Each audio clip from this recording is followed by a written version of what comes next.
नमस्कार साथियों, एक बार फिर से आपका स्वागत है आपके अपने ही YouTube channel easy English hub पे। तो आज अपन नए टॉपिक की शुरुआत करेंगे, वॉइस। ठीक है, वॉइस। अब देखो, इसको हिंदी में आप लोगों ने हिंदी ग्रामर में पढ़ा होगा, वाच्य पढ़ा ना, वाच्य है ना। तो इंग्लिश में वॉइस है ना। इससे भी काफी ज्यादा क्वेश्चन बनते हैं। ठीक है, यहाँ तक कि रीट मेंस है, सेकंड ग्रेड है, फर्स्ट ग्रेड में भी बनते हैं। फर्स्ट ग्रेड में कुछ ग्रामर का सिलेबस इंक्लूड कर रखा है लिटरेचर के साथ साथ में, है ना। तो उसमें भी ये बनते हैं। और उसके बाद में पटवार है, वीडियो है, स्पेशली फोर्थ ग्रेड है, और एसएससी है। ठीक है, और हाई कोर्ट एलडीसी है, हाई कोर्ट फोर्थ ग्रेड है। इन सब में यानी जितने भी कॉम्पिटिटिव एग्जाम होती है ना, उनमें वॉइस के क्वेश्चन अधिकतर पूछे जाते हैं। और अगर आप ये सेशन पूरा एंड तक देखते हो तो वॉइस है, जो वॉइस वाला चैप्टर है, वो आप लोगों के लिए इजी हो जाएगा। ठीक है, और एक और सूचना कि यहाँ पर अपने ही यूट्यूब चैनल पे इजी इंग्लिश हब पे फ्री इंग्लिश कोर्स कराया जा रहा है। According to free English course कराया जा रहा है। ठीक है ना, अकॉर्डिंग टू एग्जाम पैटर्न। तो आप चैनल को सब्सक्राइब करना मत भूलना। ठीक है, चैनल को सब्सक्राइब करना मत भूलना। चलो आज के सेशन की, आज की क्लास की शुरुआत करते हैं। Let's begin the class without delay. अब देखना, सीट की पेटियां बांध लो भाई, अपनी फ्लाइट है वो टेक ऑफ करने वाली है। ठीक है, अब देखना, वॉइस। सबसे पहले क्वेश्चन उठता है कि वॉइस कितने टाइप की होती है। मैं इस क्लास में आपको बेसिक बताऊंगा। ठीक है, बेसिक से बताऊंगा, और उसके बाद में एडवांस लेवल पे भी चलेंगे। ठीक है, वॉइस कितने टाइप की होती है? There are two types of voice. Voice दो टाइप की होती है। कौन कौन से? Active voice and passive voice. इससे पहले देखना, इससे पहले मैं एक और आपको इंफॉर्मेशन दे रहा हूं कि इस चैप्टर को, है ना, इस चैप्टर को अपन पार्ट्स में पढ़ेंगे। ठीक है, पार्ट्स में पढ़ेंगे। इस चैप्टर को अपन पार्ट्स में पढ़ेंगे। यानी कोई भी टॉपिक हो, अगर उसके पार्ट्स बनाकर पढ़े ना, वो बेनिफिशियल रहता है। देने को तो मैं एक भी क्लास में दे सकता था, लेकिन वो 1.5-2 घंटे की क्लास होती, लंबी हो जाती, तो इससे कोई फायदा नहीं होता। यानी मतलब कि खिचड़ी नहीं पकानी अपन को। ठीक है, अपन को समझ के चलना है। ठीक है, तो देखना, एक्टिव वॉइस है ना, दो टाइप की होती है voice, active voice and passive voice. Active voice क्या होती है? एक्टिव वॉइस देखना, when a subject is active in a sentence, यानी सब्जेक्ट जब सेंटेंस में एक्टिव होता है, वो एक्टिव वॉइस है ना। अब देखना, इसका डायरेक्ट मीनिंग क्या निकलता है? इसका डायरेक्ट मीनिंग निकलता है an action does by subject, यानी सेंटेंस में जो कार्य होता है वो सब्जेक्ट के द्वारा किया जाता है। ठीक है, ये इसका हिंदी मीनिंग है। जब सेंटेंस में कोई सब्जेक्ट एक्टिव होता है, वो एक्टिव वॉइस है, कार्य सब्जेक्ट के द्वारा किया जाता है। ये इसका हिंदी मीनिंग है। मेरे को पता है मोस्ट ऑफ स्टूडेंट है इसमें, इस चैनल पर हिंदी मीडियम के हैं, तो मैं कोशिश करूंगा कि थोड़ा हिंदी में भी आपको लेके, है ना, हिंदी ट्रांसलेशन के साथ में भी मैं लेके चलूँ आपको। अब देखना, सेंटेंस क्या, एग्जांपल क्या, मुकेश राइट्स ए लेटर, ये एक्टिव वॉइस है। ये क्या है? एक्टिव वॉइस है। ठीक है, इस अब देखना पैसिव वॉइस। पैसिव वॉइस में क्या होता है? When a subject is passive in a sentence, यानी पैसिव वॉइस में सब्जेक्ट है वो पैसिव हो जाता है। यानी पैसिव का मतलब होता है इसमें डीएक्टिव हो जाता है, ये डीएक्टिव हो जाता है ना। अब देखना, जब सेंटेंस में सब्जेक्ट पैसिव होता है, अब इसका एग्जांपल देखना, a letter is written by Mukesh, ये इसकी पैसिव वॉइस है। एक बार स्क्रीनशॉट लो, आगे और बताऊंगा मैं आप लोगों को। ले लिया स्क्रीनशॉट। अब देखना, अब इसके कुछ पॉइंट्स है जो आपको देखने हैं, है ना। पहला पॉइंट क्या, देखो, अपने पास में कितने टेंस होते हैं? आप लोगों ने पढ़ाया, मैंने सीरीज भी चलाई है टेंस की। बताओ कितने टेंस होते हैं अपने पास में? अपने पास में 12 टेंस होते हैं। कितने होते हैं? 12 टेंस। ठीक है, 12 में देखना, पहला पॉइंट क्या, 12 में से 8 टेंस की पैसिव वॉइस बनती है, यानी पैसिव वॉइस होती है। अब देखना, 8 टेंस कौन कौन, देखो 12 में से 4 टेंस ऐसे कौन कौन से हैं जिनकी पैसिव वॉइस नहीं बनती है ना। उनसे एग्जाम में क्वेश्चन भी बहुत कम बनते हैं, बहुत रेयर केस में बनते हैं। तो आप देखना कौन कौन से। एक तो प्रेजेंट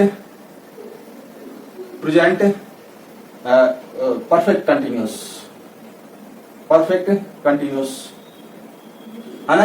एक पास्ट परफेक्ट कंटिन्यूअस, और एक फ्यूचर परफेक्ट कंटिन्यूस, ठीक है, और एक फ्यूचर कंटिन्यूस, ठीक है। इन 4 टेंस की पैसिव वॉइस नहीं बनती है और 12 में से 8 टेंस, ये 4 टेंस निकाल दो, अपने पास में कितने टेंस बचते हैं? 8 टेंस बचते हैं। 8 टेंस में से 8 टेंस की पैसिव वॉइस बनती है, ठीक है। अब ये चीज भी नोट डाउन कर लेना भाई, है ना। अब देखना, नो चेंज इन टेंस, या मीन्स की टेंस में कोई चेंज नहीं होता है। चेंज होने का मतलब ये होता है जैसे मान लो कि देखना इच का, देखना इच का ना, इच का वॉज नहीं होता है, ठीक है। आर का वर नहीं होता है, ठीक है। विल का वुड नहीं होता है, ठीक है। मतलब कि टेंस, सेंटेंस का टेंस तो वही रहेगा, लेकिन उस हेल्पिंग वर्ब में कुछ माइनर चेंजेस होंगे जो आपको समझने हैं, ठीक। अब देखना थर्ड क्या है? थर्ड है ट्रांजिटिव वर्ब की पैसिव वॉइस होती है, यानी मतलब देखना कि एक सेंटेंस का स्ट्रक्चर है। देखो मैं ब्लैक पेन से समझाता हूं आपको। सेंटेंस का स्ट्रक्चर है वो किस तरीके से होता है? Subject plus verb plus object, यही होता है।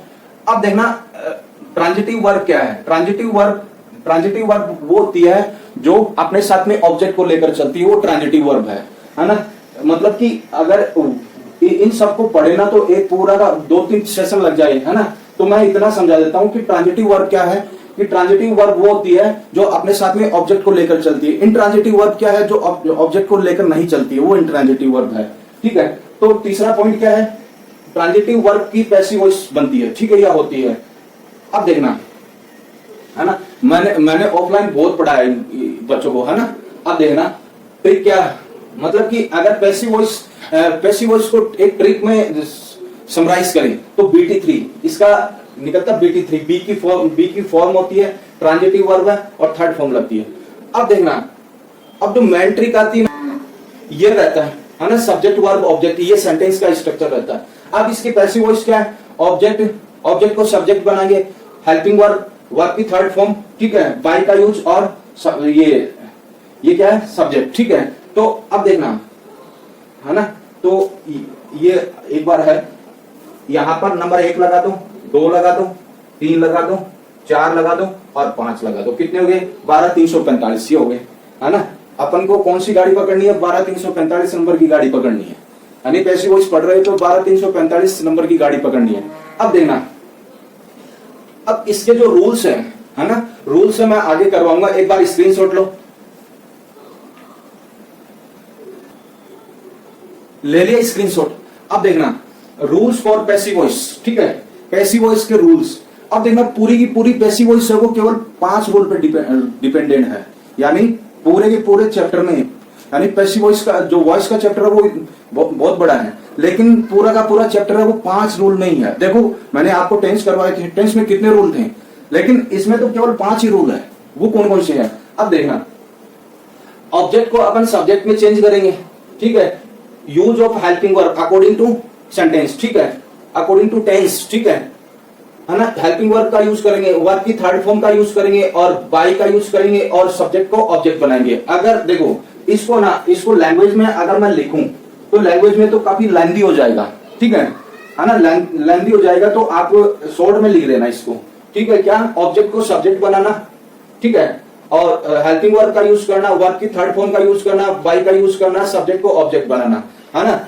अगर वीडियो को पॉज करके भी लिख लेना, जैसे जैसे मैं बता रहा हूं वैसे वैसे लिख लेना आप लोग। अगर नहीं भी लिखते हो तो इस तरीके से लिखते हो और सीक्वेंस वाइज लिखते हो ना तो सफिशिएंट है, ठीक है। अब देखना रूल नंबर फर्स्ट है, 2 सेकंड है, थर्ड है, 4 है, 5 है, यानी 12345 ये गाड़ी पकड़नी है अपन को। अब देखना रमेश इट्स फूड, ये लिख लेना, रमेश इट्स फूड, ये है ना। तो ये बताओ ये कौन सा फूड आया, ऑब्जेक्ट आया, देखना इसका स्ट्रक्चर किस तरीके से रहता है। ये सब्जेक्ट है, ये वर्ब है, ये ऑब्जेक्ट है, तो ये ट्रांजिटिव वर्ब हो गई ना, ट्रांजिटिव वर्ब हो गई। अब देखना इसकी पैसिव वॉइस कैसे बनेगी। Food is eaten by Ramesh, ठीक है, ये है। तो अपन को चेक करना है कि अपना सेंटेंस सही है कि नहीं है। तो नंबर 1, ठीक है, ऑब्जेक्ट को सब्जेक्ट बनाए। नंबर 2, ये हो गया नंबर 3, ये हो गया नंबर 4, ये हो गया नंबर 5, ये हो गया, यानी 12,345 की गाड़ी पकड़नी है अपन को। ठीक है, अब देखना, ये एक बार स्क्रीनशॉट लो, आगे और बताऊं मैं आप लोगों को। ले लिया स्क्रीनशॉट, अब देखना, अब एक क्या थी, आपको टेबल ऑफ प्रोनाउन भी देखनी है ना।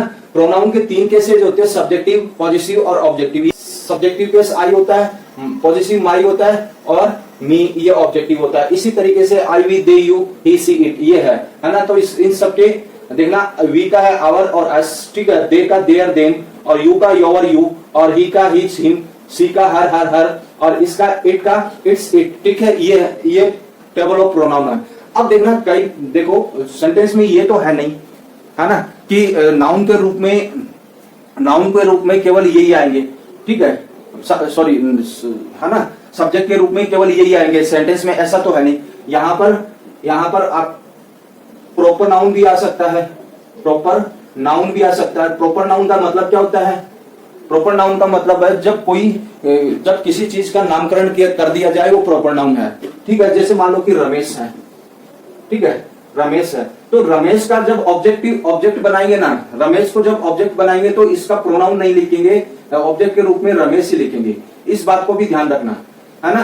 तो प्रॉपर नाउन, जब प्रॉपर नाउन आए सब्जेक्ट के रूप में, तो उसका ऑब्जेक्टिव केस है वो केवल सेम ही रहता है।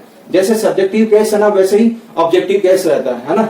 तो इस बात को भी आप लोगों को ध्यान रखना। एक बार स्क्रीनशॉट लो, आगे और बताऊंगा आप लोगों को।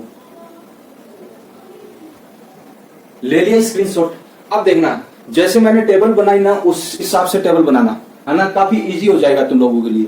और सेशन को पूरा एंड तक देखा करो, विजिटर्स की तरह मत आया करो, रेगुलर देखा करो, पूरे सेशन को देखा करो, पूरी क्लास को देखा करो।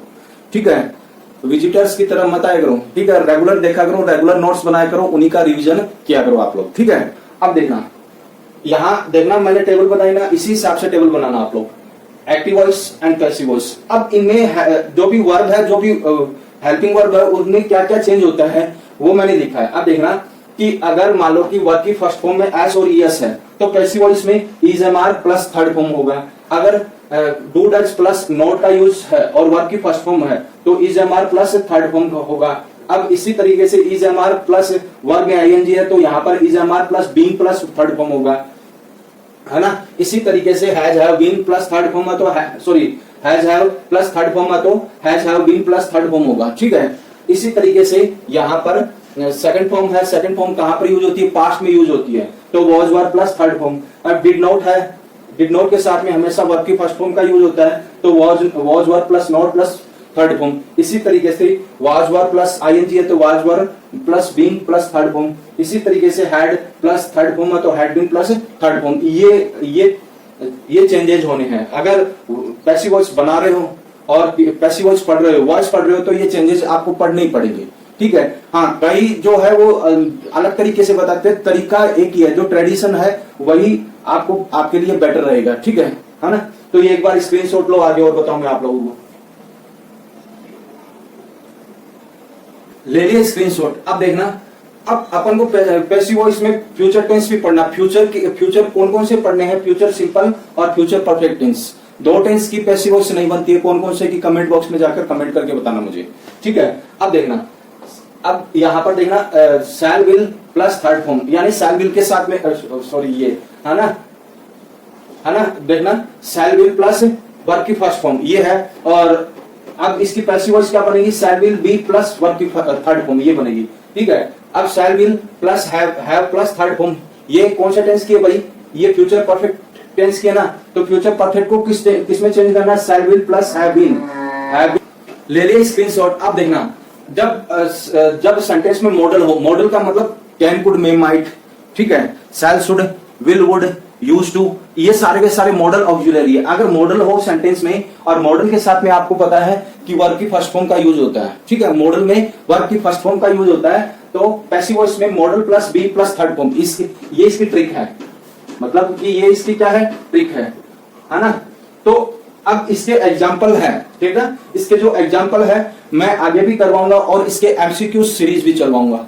ठीक है, तो आपको पूरा सेशन एंड तक देखना है। ठीक है, एक बार इसका भी स्क्रीनशॉट लो। ले लिया स्क्रीनशॉट। अब देखना कुछ चीजें हैं जो आपको समझनी जरूरी है, ठीक है, समझनी जरूरी है। वो क्या है देखना कि एक सेंटेंस में स्ट्रक्चर कैसे होता है, subject plus verb plus object, ये होता है, ठीक है। सब्जेक्ट है ना, सब्जेक्ट को क्या बोलते हैं, सेंटेंस का मुख्य पार्ट बोलते हैं सब्जेक्ट को, ठीक है। वर्ब को अगर दो पार्ट में डिवाइड करें तो ये हेल्पिंग वर्ब और मेन वर्ब, ठीक है। इसके भी दो पार्ट हो गए, कौन कौन से, एक तो मॉडल हेल्पिंग वर्ब, मॉडल, और एक प्राइमरी, और इसके भी दो पार्ट हो गए, यानी मतलब कि मैन वर्ब के भी दो पार्ट हो गए, कौन कौन से, ट्रांजिटिव और इंट्रांजिटिव, ठीक है, इंट्रांजिटिव, है ना, ये दो पार्ट हो गए। तो वर्ब को इस तरीके से आपको पढ़ना है। ऑब्जेक्ट, ठीक है, ऑब्जेक्ट को हिंदी में कर्म बोलते हैं, यानी कर्ता द्वारा किया गया काम उसका कर्म कहलाता है, ठीक है। ये इसकी हिंदी मीनिंग है। हिंदी मीनिंग से समझ सको तो हिंदी मीनिंग से समझ जाओ। अब देखना कि ऑब्जेक्ट भी दो टाइप के होते हैं, कौन कौन से, एक तो होता है डायरेक्ट ऑब्जेक्ट, है ना, एक तो होता है डायरेक्ट ऑब्जेक्ट और एक होता है इनडायरेक्ट ऑब्जेक्ट, ठीक है। ये दो टाइप के होते हैं और दोनों टाइप की पैसिव वॉइस बनती है, यानी दोनों टाइप के ऑब्जेक्ट से पैसिव वॉइस बनती है। तो ये दो टाइप के ऑब्जेक्ट हो गए। तो इस तरीके से इस स्ट्रक्चर को समझना, अगर ये स्ट्रक्चर समझ गए तो पैसिव वॉइस का काम है वो 50% इजी हो जाएगा तुम लोगों के लिए, ठीक है। एक बार इसका भी स्क्रीनशॉट लो। बस आज के सेशन में, आज की क्लास में इतना ही है। ये एक इंट्रोडक्शन क्लास है, पैसिव वॉइस क्या है और कितने टाइप की होती है और कौन कौन से चेंज होते हैं, कौन कौन से रूल लगते हैं। तो ये एक इंट्रोडक्शन क्लास है और इसके पार्ट्स हो सकते हैं, इसके मतलब कि आप वॉइस के पार्ट्स हो सकते हैं, मींस की मतलब 2-3 पार्ट में ये आ सकती है क्लास। और मेरा ये मानना है कि अगर किसी टॉपिक को पार्ट्स में पढ़े ना तो वो बेटर रहेगा, उसका रिजल्ट है वो मतलब कि काफी ज्यादा और निखर के सामने आता है, ठीक है। तो बस इस क्लास में इतना ही है, ठीक है।